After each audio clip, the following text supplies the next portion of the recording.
जल्दी आऊं मोर वादा है। झन डोला रे पगले तोर इरादा है। मोर देश के सेवा मोर पहले धर्म है।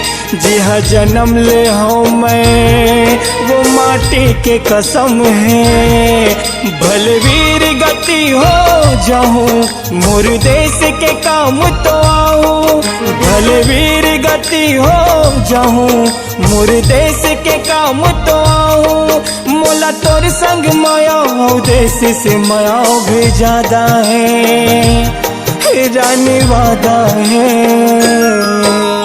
कब तक रोहूं याद माँ तोरे छोड़ के सब कुछ आजा। मैया के पीर साहब नहीं जी कैसे कराऊं ते बता जा।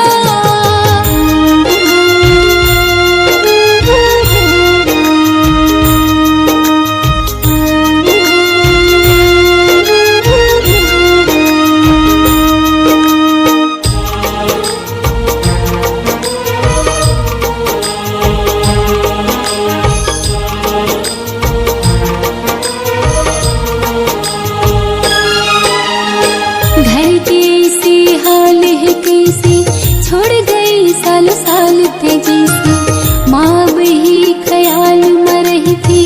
कब आही मोर बेटा कही थी।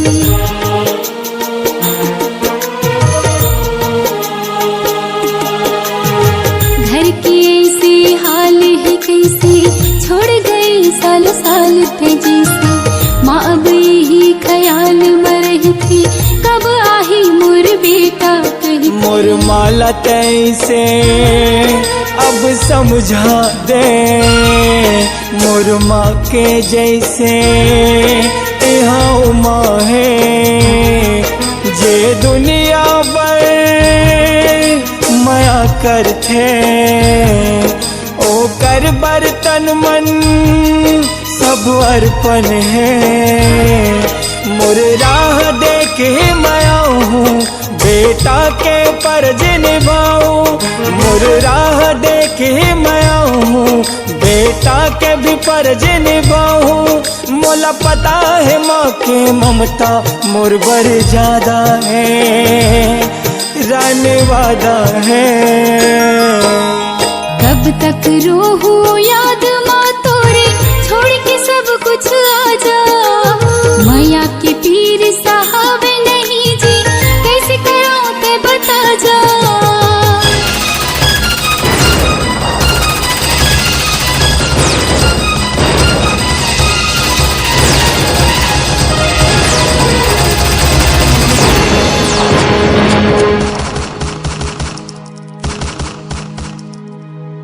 एक एक पल अब साल लगत है